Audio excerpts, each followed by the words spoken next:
희생만 하시다 가신 어머니. 송영우. 품에 안은 손녀를 극히 바라봅니다. 눈망울이 너무 맑습니다. 아기를 재우려고 이리저리 안고 돌다 거울에 비친 내 얼굴을 바라보며 불현듯 오래전에 돌아가신 어머니 생각이 떠올랐습니다. 우리 세대의 어머니들이 다 그러하셨듯 나의 어머니도 많은 아픔을 가슴에 묻고 오로지 가족들을 위한 희생의 길을 말없이 걸어가셨습니다.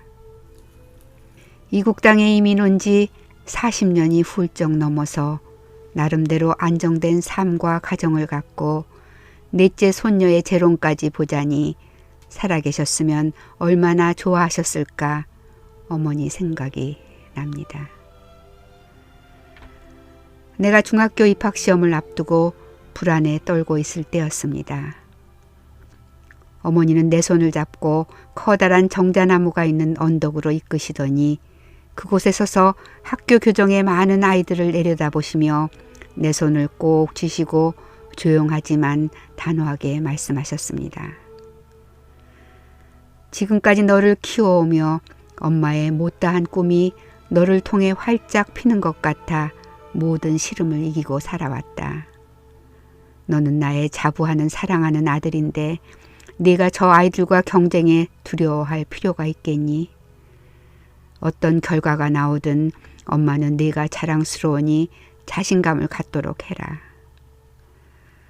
수년 전 아내와 함께 지금은 도서관으로 바뀌어버린 옛 교정을 찾아 그때의 이야기를 들려주며 그 고목을 감액 있게 다시 바라본 적이 있습니다. 어머님은 일정 시절 우리나라 최고의 여성학교에 다니시며 국가대표 배구 선수로 일본 원정까지 다니실 정도로 체육의 소질이 있으셨습니다. 뿐만 아니라 예술에 대한 감수성도 있으셔서 서예와 미술도 잘하시는 등 활발하게 학창 생활을 하셨다고 합니다.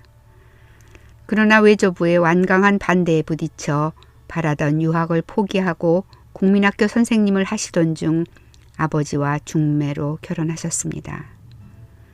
그 후 꼼짝없이 가정주부로 당신의 재능은 발휘도 못해보고 오로지 순종과 희생으로 당신의 삶은 완전히 뒷전에 감추셔야 했습니다.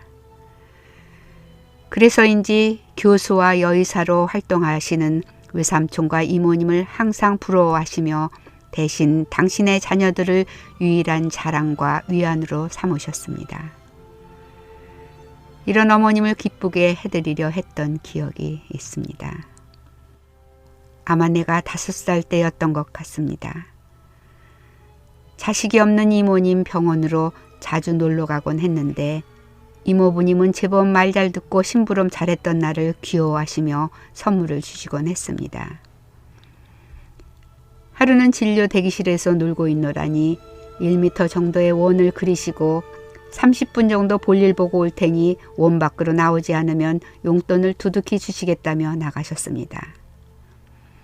어린 나이에 용돈의 의미는 잘 몰랐지만 단지 이모부를 통해 어머님에게 말 잘 듣는 아들이란 자랑거리가 되고 싶어 화장실도 참아가며 오래 견뎌냈습니다. 나는 그 일로 얻은 제법 큰 액수의 용돈 봉투를 어머니에게 자랑스레 내밀었습니다. 하지만 나의 기대와는 달리 어머니는 칭찬 대신 머리를 한번 쓰다듬으신 후 남에게 보이려고 억지로 하는 행동은 조심해서 하라는 뜻밖의 말씀을 하셨습니다. 당시에는 그 말을 잘 이해하지 못해 섭섭했지만 자라면서 어머니의 여러 의미 있는 말씀들을 되새기게 되면서 조금씩 깨달아 갔습니다. 삼촌 두 분이 일찍 돌아가셔서 혼자 남은 아버지는 홀어머님을 지극히 섬기셨습니다.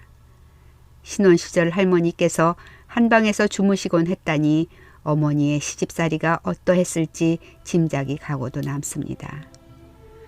그 기억 때문인지 어머니는 며느리인 내 아내에게 한 달도 안 되는 짧은 시집살이를 사랑과 귀여움만 가득 선물로 주시면서 졸업시키셨습니다. 원하던 공부를 더하지 못한 한이 맺히셨던 듯 고명딸인 여동생이 당신의 모교에 입학하자 누구보다 기뻐하셨고 독일로 유학 가려는 것을 완강히 말리는 아버님 몰래 수속을 대신해 주시는 등 적극적으로 준비해 주셨습니다. 동생이 박사과정까지 하겠다는 계획을 아시고도 1년 어학 공부만 하러 간다고 둘러대시며 뒷바라지를 해주셨습니다. 내가 대학을 다닐 때는 내게 운전을 배우고 싶다고 떼를 쓰시다 아버지께 잔소리를 듣는 등 진취적으로 무엇이든 배우는 것에 대한 열정은 대단하셨습니다. 결혼 후 내가 이민을 간다고 하니 미국에 가서 촌스럽게 보이면 안 된다고 강제로 사교 댄스 강습을 시키시고 직접 스텝을 확인하실 정도로 삶에 대한 열정도 넘치셨습니다. 하기야 40여 년 전 생각에 미국은 매일 파티나 하는 천국으로 알았으니까요.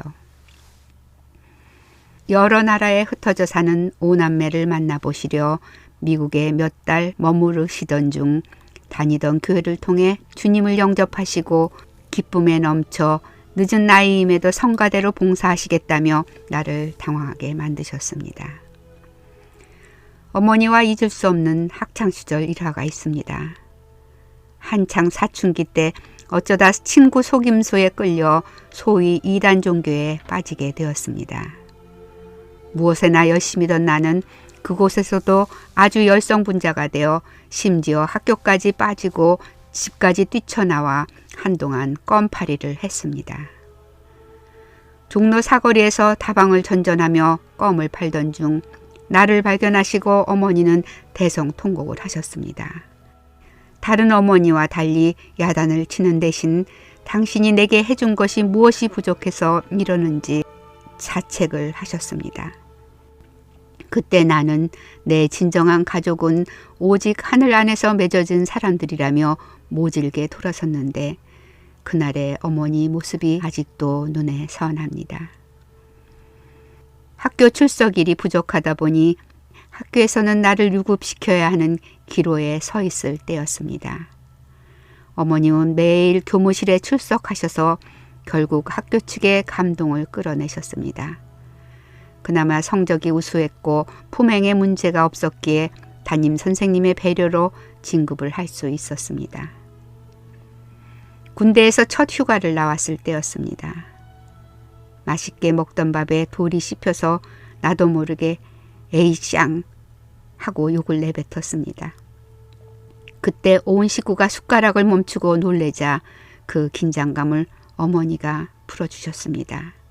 아, 이제 영우가 남자가 돼가나 보다. 웃으시며 나의 민망함을 그렇게 추스려 주셨습니다. 나는 단 한 번도 집안에서 싸움 소리 나는 것을 들어보지 못하고 살았습니다.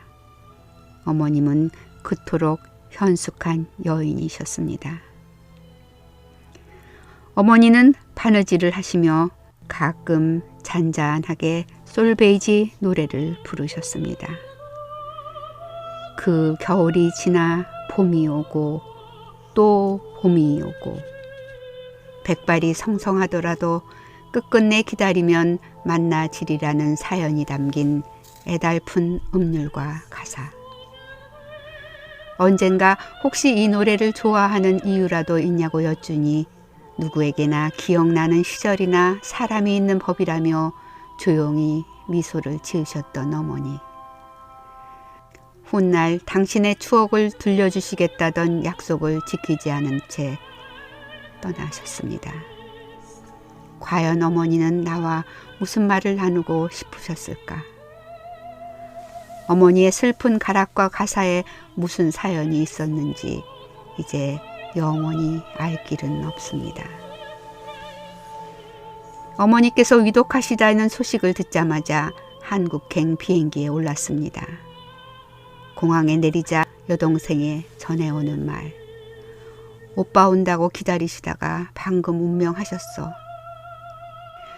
내가 어머니의 자랑과 위안이었듯 나의 자랑과 위안이 되셨던 어머니. 시대를 잘못 태어나 자신의 능력과 꿈을 펴보지 못한 채 자식들을 위해 일방적인 희생만 하다 어머님은 가셨습니다.